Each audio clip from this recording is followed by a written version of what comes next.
চোখের তারায় কি জাদু, মুখের হাসি কি মধু, এমন আগুন আগে তো দেখিনি। প্রেয়সী সেই তো আবার দুজনে দেখা হলো, জানি না কি নামেতে তোমাকে ডাকবো। বাবু খাবে তো চলো তোমরা ভিডিওটা কন্টিনিউ করতে থাকো, ঠিক আছে?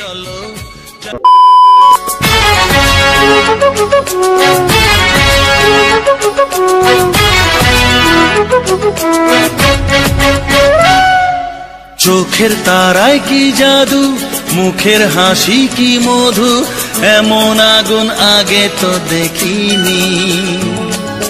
চোখের তারায় কি জাদু, মুখের হাসি কি মধু, এমন আগুন আগে তো দেখিনি। প্রেয়সী সেই তো আবার দুজনে দেখা হলো, জানি না কি নামেতে তোমাকে ডাকবো। বলো ষোড়শী কাছে এসো, বলো না সাথে চলো, জানি না কি নামেতে তোমাকে ডাকবো। বলো এত আনন্দর মাঝে ভুলেই গেছি তোমাদের সাথে ইন্ট্রোটা যে দিতে হবে। তো যাই হোক, ইন্ট্রোটা যেটা দিই আর কি। কেমন আছো তোমরা সবাই? আশা করছি তোমরা সবাই ভালো আছো, সুস্থ আছো। আর আমি তো খুব খুব ভালো আছি, সেটা তো তোমাদের আর বলার কোনো ব্যাপারই নয়। তো যাই হোক, এখন দেখতেই পেলে তোমাদের দাদাভাইয়ের সাথে দেখা হওয়ার মুহূর্তটা কেমন ছিল। আমি তো পুরো পাগলের মতোই দৌড়ে গেছি। কে সামনে পেছনে কে আছে অতটা লক্ষ্য করিনি, এতটাই আনন্দিত ছিলাম, মানে কি বলবো তোমাদের, তোমরা হয়তো লক্ষ্য করলে। তো যাই হোক, তারপরে দেখতে পেলে তোমাদের দাদাভাইকে স্টেশন থেকে নিয়ে এসে আমরা লিফটে করে নিচে নামলাম। তারপর নিচে এই যে দেখো টোটোওয়ালা কাকুটা কিন্তু এখানে দাঁড়িয়ে ছিল। তারপরে এই যে দেখো আমরা টোটোতে বসে পড়লাম। তো যাই হোক, যে বনুটা ভিডিও করে দিয়েছিলাম ওর কাছ থেকে ফোনটা নিয়ে নিলাম। তারপরে ওই বনুটা চলে গেছে। তো যাই হোক, তারপরে এই যে দেখো এখন টোটোতে দুজন বসে যাচ্ছে, আর দুজনের গল্প তো স্টার্ট মানে বলতে নয়। ট্রেনে যে বসে এসছিল, কতক্ষণ যে কথা হয়নি আমাদের। আর আমি তো ভীষণ পরিমাণে বকবক করতে থাকি, সেটা তোমরাও জানো, আর তোমাদের দাদাভাই তো ভীষণ পরিমাণে জানে। তো ট্রেনে আসছিল বলেই কিন্তু নেটওয়ার্ক একবারেই পাচ্ছিল না কথা বলতে। এটাও পর্যন্ত ওকে জানাইনি যে আমি একজন ক্যামেরাম্যান স্টেশনে পেয়ে গেছিলাম, এটাও পর্যন্ত ও জানে না। হঠাৎ করে যখন দেখে যে সামনে আমার একজন ক্যামেরা করে আসছে, তখনই ও বুঝতে পেরেছে। তারপরে আমার ফোনটা হাতে ওর ছিল, তখনই বুঝে গেছে যে ও নিশ্চয়ই কাউকে একটা মানে ফোন ধরতে দিয়েছে। তো যাই হোক, তোমাদের দাদাভাই তো হতভম্ব হয়ে গেছে, দেখে বুঝতেই পারছিলে যখন দেখেছে অন্য কেউ ক্যামেরা ধরে আসছে। আর তোমাদের দাদাভাই তো ভীষণ পরিমাণে লজ্জা পায়, কি আর বলবো। ওই মুহূর্তটা সত্যি আমাদের কাছে খুব খুব স্পেশাল। মানে আমি যে দৌড়ে গেছি না, কাউকে দেখিনি, হয়তো তোমরা দেখতেই পেলে আমি মানে কেমনভাবে দৌড়ে গেছি। আর একটা কথা, আমি যাকে ফোনটা ধরতে দিয়েছিলাম, আর একটা কথা কি বলতো, আমি না হিন্দিতে ঠিকঠাক করে কথা বলতে এখনও পারি না। মানে মানুষকে যে একটা বোঝাবো, সেটা কিন্তু আমি এখনও বোঝাতে পারি না। তো যাই হোক, ওকে যে ওই মেয়েটাকে যে আমি বোঝাবো, যাই হোক ওকে আমি বুঝিয়েছিলাম যতটুকু যে আমি কেমন ভিডিও বানাবো না বানাবো, কিন্তু ওকে এটা বলতে ভুলে গেছি যে তুমি দাঁড়িয়ে ভিডিও করবে, আমি দৌড়ে যাব। এটা বলতে মানে আমার এটা মাথায় আউট হয়ে গেছে। তো ও কি করেছে, আমি যেই দৌড়ে গেছি ও কিন্তু ফোন নিয়ে পেছনে পেছনে দৌড়েছে। কি বলতো, আমি তো ওকে বুঝিয়েছি হিন্দিতে, কিন্তু আমি না মানে হিন্দিতে এখনও কিন্তু ঠিকঠাকভাবে কথা বলতে পারি না। মানে কথা বলি, মানে মানুষকে বুঝিয়ে দিব, কিন্তু ঠিকঠাকভাবে যে ও বুঝছে এটা কিন্তু হয়তো আমি ওকে বলেছি, কিন্তু ও হয়তো ঠিকঠাকভাবে আমার কথাগুলো বুঝতে পারেনি। আমি হিন্দিতে কথা বলতে পারি খুব একটা, কিন্তু ভালোভাবে বলতে পারি না যে ভালোভাবে কোনটার পর কোনটা বলতে হবে। বাংলাতে যেরকম বলে যাচ্ছি, কিন্তু ওটার পর না মানে ঠিকঠাকভাবে আমি এখনও পারি না। তো যাই হোক, দেখো বাইরের একটা মেয়ে, ও যে এতটুকু বলতে ও যে ভিডিওটা করে দিয়েছে, এটাই আমার জন্য অনেক।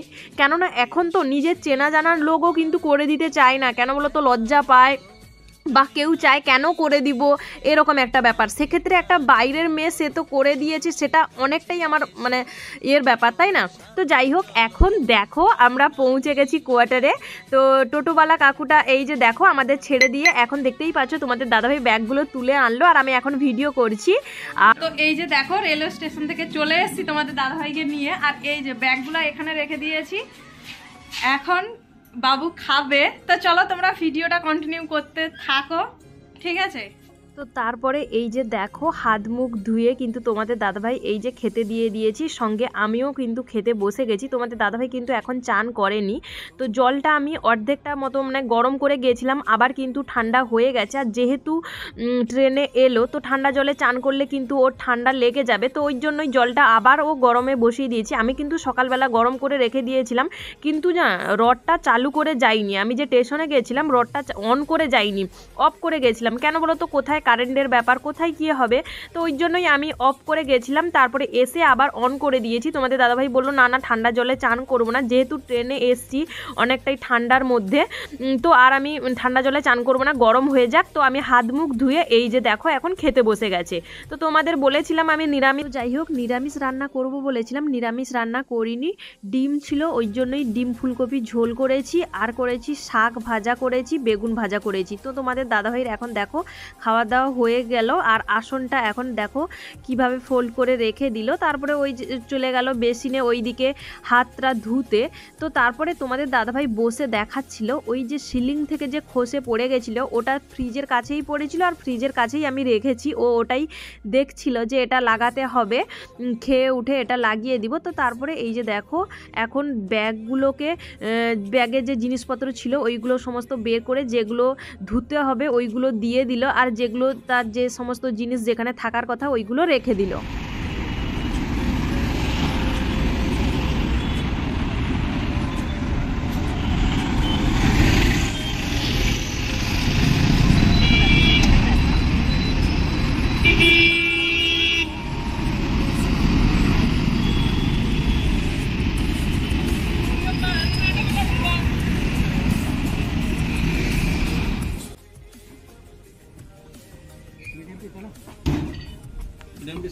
हाँ हाँ छोटा कर दो, छोटा कर दो, छोटा से अच्छा। और छोटा करना है? नहीं इतना चलेगा। তো ব্যাগ ট্যাগ গুছিয়ে রেখে দিয়ে এখন দেখতেই পাচ্ছ আমরা চলে এসেছি বাজারে। তো প্রথমেই গেলাম পেট্রোল পাম্পে, একেবারেই বাইকে পেট্রোল ছিল না, ওই জন্যই ওইখান থেকে পেট্রোল ভরে নিয়ে এসে এখন দেখো মাছ মাংস নিচ্ছি। তো প্রথমে মাংসটা আমরা নিয়ে নিলাম, তারপরে এই যে দেখো মাছের দোকানে চলে এসেছি মাছ নিব বলে। তো এসে দেখি অনেকটা লেট হয়ে গেছে, তো ওই জন্যই কিন্তু মাছ প্রায় শেষের পথে, তো ওই জন্যই এখন দেখো বোয়াল মাছ নিচ্ছি। এই যে দেখো 3 পিস বোয়াল ছিল, তার মধ্যে মাঝারি সাইজের যে বোয়ালটা ছিল ওইটাই নিচ্ছি। আর ওয়েট হয়েছে বোয়ালটার 1 কেজি ওয়েট হলো। তো বোয়াল মাছটা কিন্তু 1 কেজি ছিল 210 টাকা 1 কেজি নিয়েছে।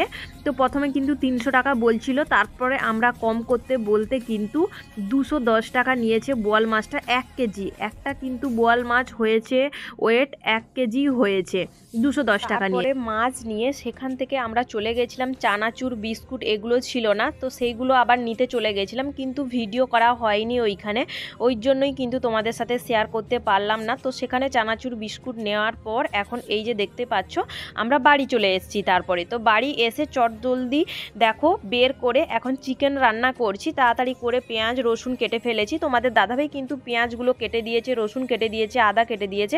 আমি চিকেনটা ধুয়ে এনে লবণ হলুদ মাখিয়ে এখন এই যে দেখো রান্না বসিয়ে দিয়েছি। আলুগুলো ওই দিকে দেখো আলু ভেজে রেখেছি। তো যাই হোক দুজন এখন দেখতেই পাচ্ছ রান্না করছি আর ভীষণ পরিমাণে গল্প করছি। আমি তো একেবারেই চুপচাপ থাকতে পারি না, প্রচুর পরিমাণে কথা বলি। এতদিন যে কিভাবে আমার দিন কেটেছে সে একমাত্র ভগবানই জানে, কেননা আমি কথা না বলে কিন্তু থাকতেই পারি না। তো যাই হোক দীর্ঘ অপেক্ষার পর অবশেষে ফৌজিবাবুকে চোখের সামনে দেখতে পেলাম।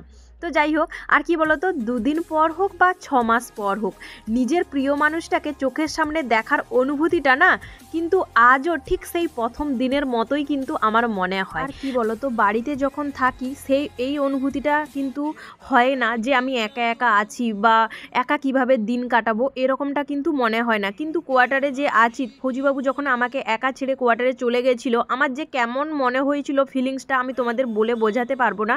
কেননা বাড়িতে যখন থাকি সবার সাথে থাকি তখন কিন্তু অতটা মনে হয় না, কেননা যতই হোক ওরা আমার কাছের মানুষ, ছোট থেকে আমি ওদের চোখের সামনে দেখে আসছি, ওদের খুব একটা কিন্তু মনে হয় না। কিন্তু এখানে সবাই ভালো, কিন্তু আমি বলছি না কেউ খারাপ বলে, কিন্তু যতই হোক বাড়ির লোক তো বন্ধুরা আমাদের ডিনার কমপ্লিট হয়ে গেছে। আজকের ভিডিওটা তাহলে এই পর্যন্ত, আবারও দেখা হচ্ছে খুব তাড়াতাড়ি নতুন একটা ভিডিওতে। তো আজকের ভিডিওটা তোমাদের কেমন লাগলো না লাগলো অবশ্যই কমেন্ট করে জানাতে ভুলবে না। চলো সবাইকে গুড নাইট, বাই। জাদু মুখের হাসি কি